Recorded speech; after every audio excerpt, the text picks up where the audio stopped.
CashFlow Diary Podcast, episode 447. Welcome to yet another exciting episode of the CashFlow Diary Podcast, the podcast that teaches you insider tips, tactics, and strategies for creating leverage streams of cash flow into your life. Learn from top-performing entrepreneurs, business owners, investors, and thought leaders from across the globe as they share their secrets to success. Like what you learn on this and other CashFlow Diary podcast episodes? Go to learninvestingnow.com and sign up to receive powerful tips and information that will help you succeed as an entrepreneur and investor. Now, here's your host, investor, entrepreneur, business owner, educator, speaker, author, and master facilitator of Robert Kiyosaki's cash flow game, Jay Massey. All right, ladies and gentlemen, welcome to another episode of the CashFlow Diary Podcast. I'm your host, Jay Massey, and I'm glad that you are here today because here's the thing. When you were inspired, I know, you remember that moment, right? That moment where you said, I want to start a business. Or that moment where you're like, you know what? I'm going to finally do it. I'm going to take advantage of this opportunity that I've been given and do my own thing. You know, that inspiration moment. I'm willing to bet that inside that moment, you had a whole plan and a lot of things that you love to do that you just never got the opportunity to do. In fact, you had been working your job in the hopes that one day the job would give you the opportunity to do it. And then you realized that working a job was probably part of the problem. Well, I have with me today a guest who kind of realized very similar things. In fact, he's gone on to now do what you would call design his life, a life that has been designed to specifically allow him to enjoy the things that he loves. What do I mean by that? Well, very simply, he's been able to live and work in over 70 countries in the last 7 years, a 7-figure business in the last 7 years. And what's really interesting is that what he just kind of wanted to do was travel. Odd, right? But yet, he doesn't own a travel business. So what we are going to do today, we are going to listen. We are going to learn from someone who has managed to build a business, live where he wants to, love life in the process, and most importantly, has picked up a lot of clues and tips on the way, and we'll be sharing them with you and I. I'm talking, of course, of none other than Kean Graham. He's the founder and CEO of Monetize. More. In 2008, he was working as a digital marketing manager, but lost his job during the global financial crisis. And that's what we would call a decision-making point. Well, here's the cool thing. At first, he just wanted to be a digital nomad because that was the lifestyle choice. But now he says it's a distinct competitive advantage. So take out those iPads, those pencils, those notepads, whatever you use, and let's listen to Kean Graham. Kean, you there? Yep. Thanks for having me. I'm glad that you're here, sir. Just because you're a digital nomad, we're kind of curious. Where are you today? So I'm currently at my home in Victoria, BC, Canada, on the West Coast. And it's pretty rare that I'm back home these days. I kind of come back to do some errands, connect with friends, but I'm usually living somewhere else in the world. Yeah, that was unfortunately anticlimactic this time, although we get the idea that normally you're somewhere else. Now, this being your first time here, what I'd like to do is I'd like to ask you the same question I tend to ask everybody the first time that they're here. Are you ready? Yep. All right. So I tend to look at today's entrepreneurs a lot like yesterday's superheroes. You know, Batman, Robin, Wonder Woman, etc. Because I think entrepreneurs and superheroes have a ton of things in common. Chief among them, there was a time where if you, as an entrepreneur, you can imagine yourself maybe even flying around town, saving people, using your products and services, and you can feel kind of like empowered in that way. But also, like a superhero, an entrepreneur has a beginning. For example, say Spider-Man. There was a time where Spider-Man, he was just a kid going to school, trying to get good grades, taking some photos, making sure he had enough pizza money for the weekend. And then one day he gets bit by this spider and discovers he's got some newfound abilities and talents and has to choose, will he use them for good and or evil?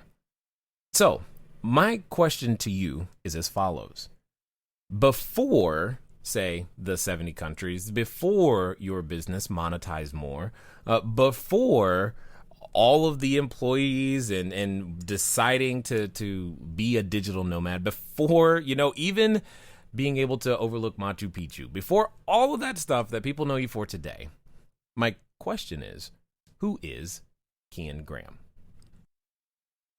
Well, I would say in terms of my story, my humble beginnings, to use your analogy with Spider-Man, it started back in university. I went to the University of Victoria, which I still call my home base, as little as I am here. And university was kind of a big evolution point for me. I used to be really kind of introverted, and university allowed me to kind of come into myself and really kind of grow my confidence level. And business was the thing that kind of interested me the most. So I took business at university, really kind of came out of my shell, and really enjoyed it. And I went on an academic exchange to Netherlands, kind of got that travel bug that people tend to get on their first trip. And by the time I finished university, I got my first job with a company called Used Everywhere. And this was the first marketing hire that pretty much the first marketing hire that they've had. And it was like a launching pad for me. That was the best job I've ever had. It was an incredible opportunity. And I was essentially a growth hacker before growth hackers was even a term. Right. Yeah. And it was, I really realized the opportunity in the digital industry, fell in love with it. I was kind of like a natural fit. And I was almost like an entrepreneur within a larger company, an entrepreneur, as some would call it. So I kind of developed that entrepreneurial skill set while also growing my digital marketing skills and just learning kind of hustle and grow the traffic of a online classified network that was doing pretty well already. So then we fast forward to the global financial crisis that you mentioned, and the online classified was owned by a newspaper company. And as we all know, newspaper companies kind of feel the squeeze the quickest. Right. So they went from investment model to let's make profits immediately. So they laid off the marketing team, which was 4 people at the time. And this came as a huge surprise. It was the best job I've ever had. However, I'm the type of person who turns bad things into good things. So from what you asked, I would definitely call myself a very versatile person, which has definitely come in handy through my entrepreneurial experiences. So I took that situation and jumped on a plane 5 days later to find myself in Peru on a 5-month backpacking trip. And Hold on. Did you say you got laid off and 5 days later you went to Peru? Oh, yeah. I was able to get everything organized, get my shots, sublet my apartment, and boom, I'm in South America, ready to have the time of my life. Okay, I did not see that coming. But there's something else in what you just shared that I think was interesting, because you used past tense, and you said used to be introverted. So I want to key in on that for a moment. Is that something that you think that can be changed, unlearned? Because that was an interesting piece of your story, because it sounds like that was also a necessary component in order for you to eventually build the business we know today as Monetize More. Yeah, definitely. So I am a happier person as an extrovert. I kind of naturally evolved to it. Once I went to university and I associated with people that I found really interesting. And I kind of, once I started meeting these people in university, I wanted to dig in more. and meet more people. And I got a lot of joy out of it. When I grew up in a small town in the Canadian Rockies, and your social circles are very small. You don't have many choices in the type of people that you associate with. And when I went to university, all of a sudden I met like-minded people, other intellectuals that think, think bigger, think greater. And this was something that kind of inspired me to be more social and really enjoy getting to know people. So it was a pretty big evolution for me. And yeah, like you said, it was a big part of the success of my business because it allows me to, I have more confidence. I'm more opportunistic as an entrepreneur. I'm more optimistic. It was, big building blocks for the growth towards becoming an entrepreneur. So let me ask this question, because I know someone's thinking it that's listening right now. Would you say that it's a mandatory requirement? So say someone is introverted at this moment. Can an introvert still build a business, in your opinion? Absolutely. I definitely think that introverts can build successful businesses. It's important that the business is tailored and structured to that founder or founders. So someone who is introverted perhaps is a better fit for more technical businesses, analytical. It's the networking portion is quite important. However, that can be hired out, or other founders can kind of complement that, because with extroverts, they gain energy when meeting new, to lose energy, and they have to kind of pull that energy from within. And it's just more of a struggle to do that constant networking or sales or that kind of interpersonal type of relations. So that is a big part of business, especially at the beginning portions.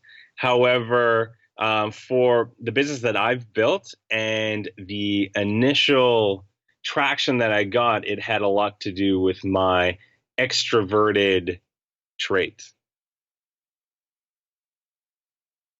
That makes sense. Now, what I found funny, though, is that you're talking about, what is it, outsourcing, more or less, the part you don't like, meeting people, which is totally, definitely something that can be done. Now, there's something you said, though, that I want to key in on. You mentioned that the business needed to be tailored for the founder. Isn't that kind of what you did? I mean, tell us about this journey. How do you go from Peru to monetize more? Because it sounds like that's exactly what you did. Yeah, so exactly. I was the one who tailored the business to me, and particularly what I valued and the vision I had for myself. It was definitely a lifestyle that I wanted to build. That was the initial goal, to be able to work and travel anywhere and whenever I wanted to. So that was the initial fire that I had. And I got that inspiration within Peru. I went a month later and I made a bunch of websites, did affiliate marketing with the goal to come up with that idea of what business can I deliver value within the industry. So I came up with a more specific goal of, I'm going to increase measurable revenues for businesses via digital means. And this can be done via SEO, social media, customer usage model, search engine marketing, web design. There's a lot of different methods to be able to increase measurable revenues. And my old employer used Everywhere as a case study. So I said, okay. And I looked at their revenue streams and I realized Google AdSense is their largest revenue stream. And they're the only revenue stream for their programmatic ad inventory. Pretty much their unsold ad inventory was all going to Google AdSense. They had a monopoly. So I said, okay, there's something here. As I know from simple economics, going from monopolistic competition to perfect competition will increase the efficiency of the market, and it'll increase the going price for each ad impression. So what I'm going to do is I'm going to enable an auction for used everywhere. So instead of just Google being the only bidder, I'm going to use something called an ad server to enable the auction and have Google compete against AOL and other ad networks like Caselli Media or Facebook or Amazon.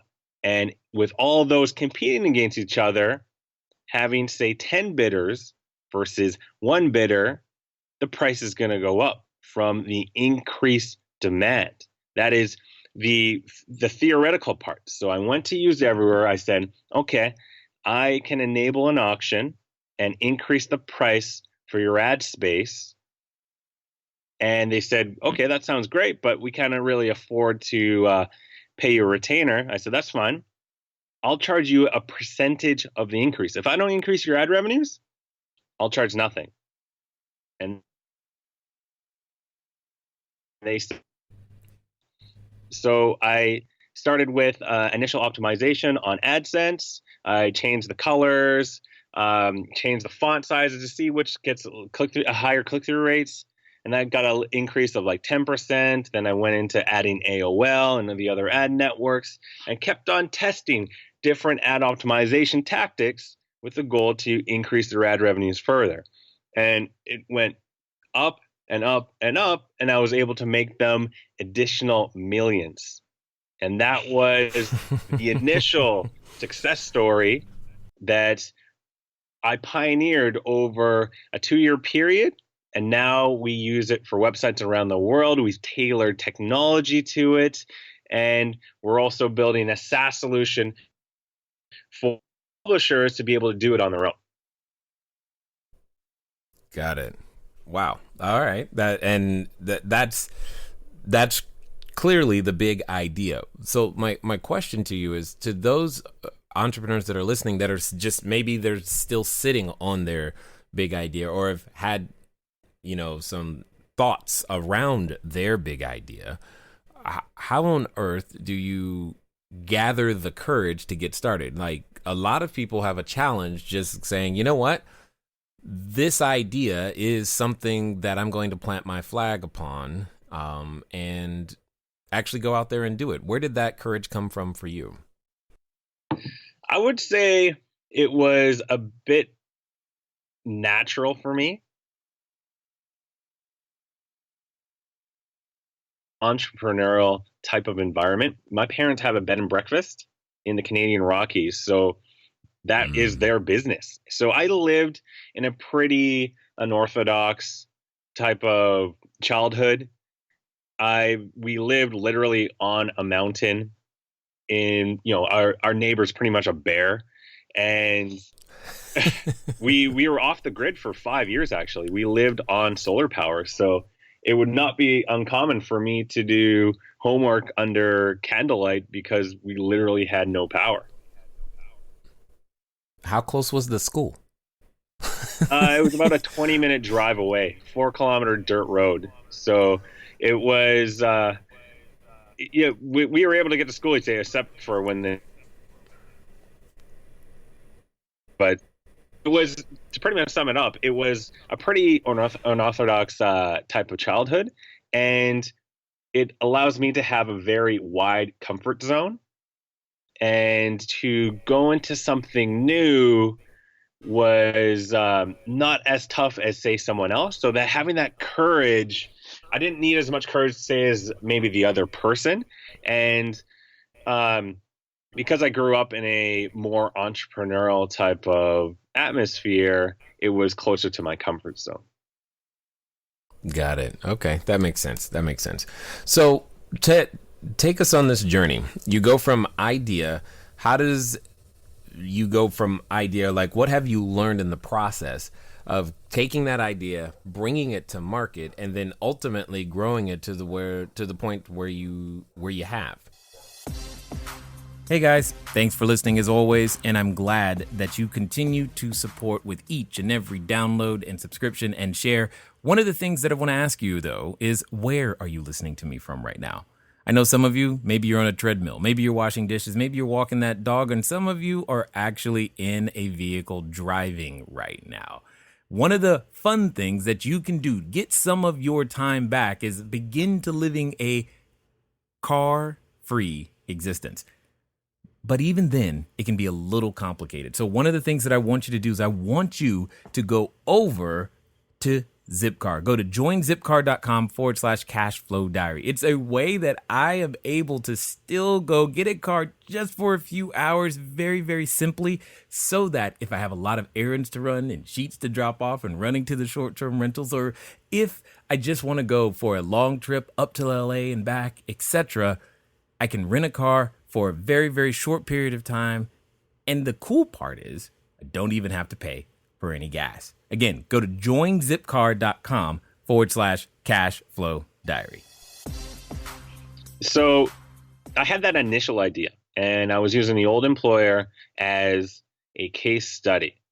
So I kind of saw that opportunity because my goal was to really bring unique value to the industry and, to build something sustainable. So I kind of latched on to this opportunity and brought it to them. And then once I actually got that first contract, I was pretty much in the mode of doing anything possible to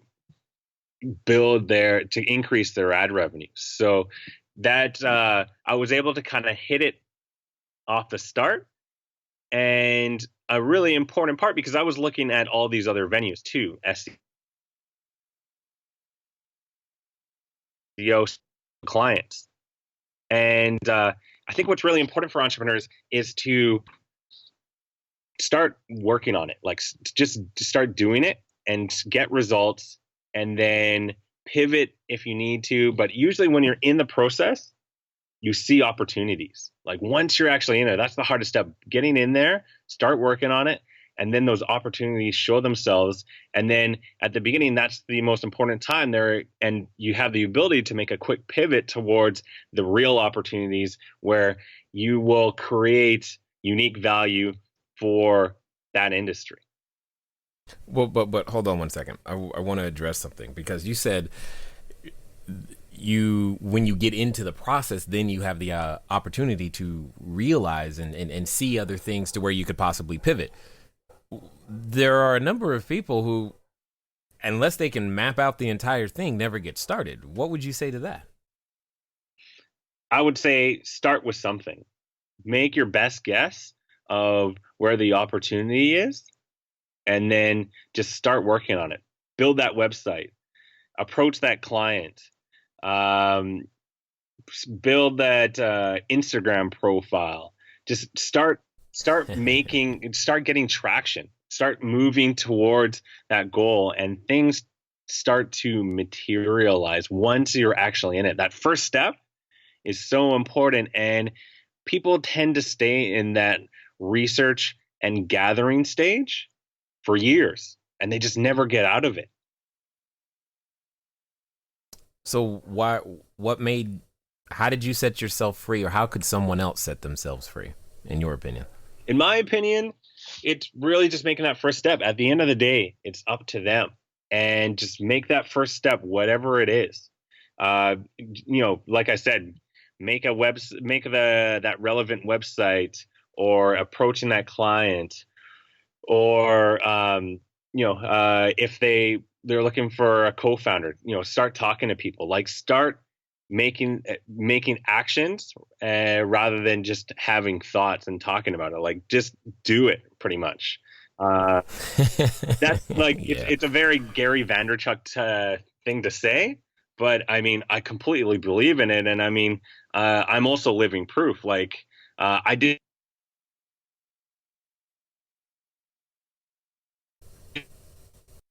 regrets, learn from your mistakes, and be opportunistic. It's going to work out. It's all about that persistence. And I was lucky to be able to kind of hit off an opportunity early on, but I don't have a doubt that if I didn't, I would have been able to find another opportunity that was within proximity. Yeah, no, I get that. I get that. So when it comes to this entrepreneurship, digital nomad life, like how much planning do you actually do, if any? In terms of the actual traveling portion, I generally know where I'm going to be in the next 6 months, but I give myself enough flexibility to opportunity, or I have some friends that are going to this cool new place, or there's a conference I want to go to. So I kind of go find that happy middle between planning and keeping open-ended. And one thing that's interesting that a lot of digital nomads kind of face is FOMO, the fear of missing out, because you literally have the opportunity to be wherever you want, when you want. So you have all these cool opportunities, and you can't be in more than one place at a time. So you really have to prioritize. And it's funny because it's something that I say all the time: digital nomad problems, like choosing from all these incredible problems, which is a problem that people would kill for. Yeah. Yeah, very, very much so. Very much so. So, as you've grown the business, if you think back to when you first started, was 70 countries in 7 years, and being able to do 7 figures, was that something that you were like, that's what we're going to do, or did that just kind of happen because you just stayed focused on where you kept seeing the next opportunity? Yeah, it totally kind of happened slowly. I definitely did not expect for the business to grow to the size that it is. The main focus to begin with was to establish this lifestyle of location and schedule freedom so I can engineer my ideal lifestyle. And I was able to achieve that within the first 10 months. And from that point, I just kept on growing the business and realizing opportunities. And I'm a pretty ambitious person, so I like to see that growth and improvement in the business. The crux of Monetize More is optimizing ad inventories. However, this optimization is something that I live by. I optimize my lifestyle. I'm always improving things around me. It's a big part of our company culture as well. It's something that I internalize for the past decade, and it's something that I tried to pass on, and I think I've been successful with that. So basically then you live exactly what you do for your clients, is what it sounds like. Exactly. It's a company and personal mantra. Yeah, it's everywhere. I get it. I like it. I like it. So if someone, so for the sake of this particular conversation, let's pretend that someone listening wanted to find out more about, what you guys are doing, what you're up to, maybe even reach out and see if your services fit. What's going to be the best way for them to catch up with you? The best start would be going on our website, monetizemore.com. And if they're a publisher that monetizes via programmatic ad revenue,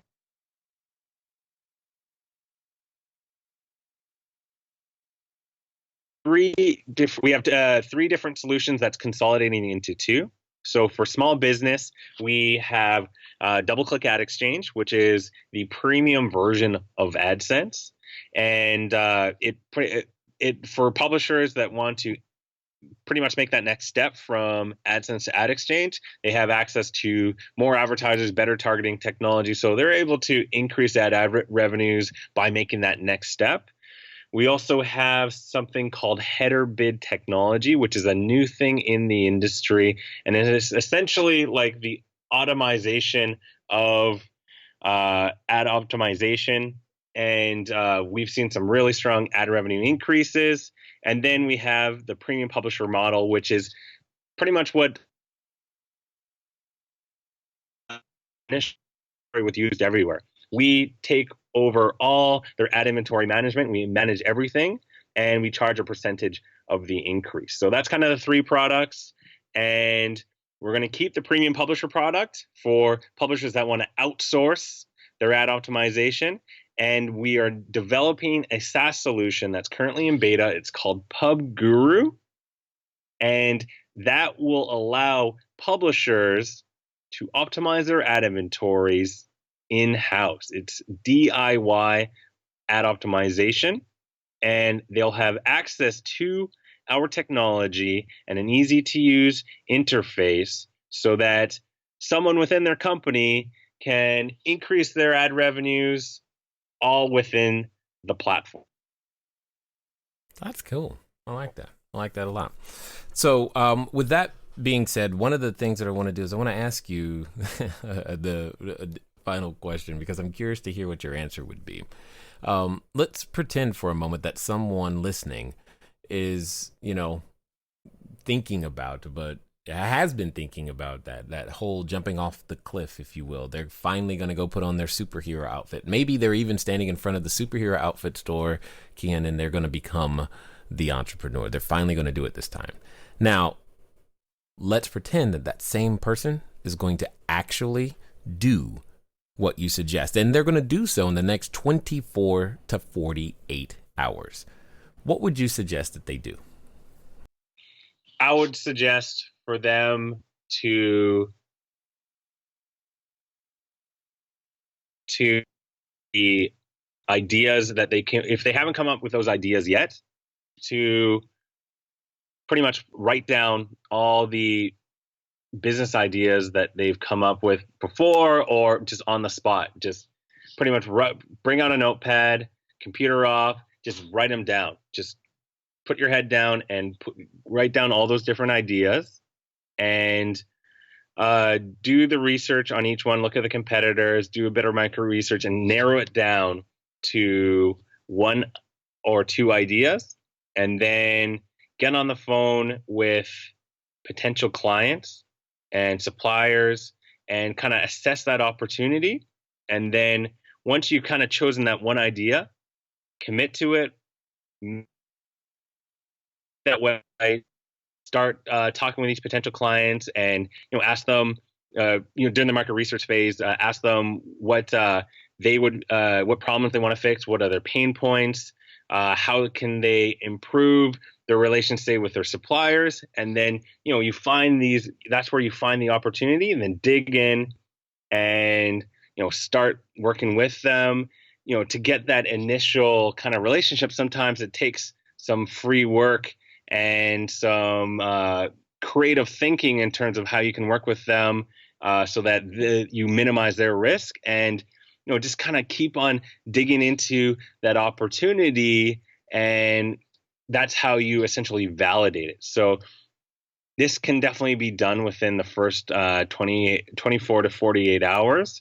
It'll take a lot of work, and there's a lot more work after that, but that kind of first start is key to kind of build that momentum. And that is really the toughest step. Yeah, totally hear you. Well, I definitely want to thank you and take the time to thank you for sharing your knowledge, your insight, as well as the wisdom and experience that you've gained here with us today at the CashFlow Diary. Thank you so much for having me. All right, ladies and gentlemen, you know what time it is. It's time for you to move at the speed of instruction. What does that mean? That means go to monetizemore.com. Look it out. You might find that they're exactly what you need, but more importantly, you can learn lessons by seeing what other entrepreneurs are out there doing. And if you've ever thought about the idea of how could I grow a business and without being tied to any one location, well, here's another example of exactly how you might be able to do that. At the end of the day, ladies and gentlemen, what it comes down to, as you just heard, is get started and stay started. It's been fun talking to you guys today. I look forward to talking to you soon. Until next time.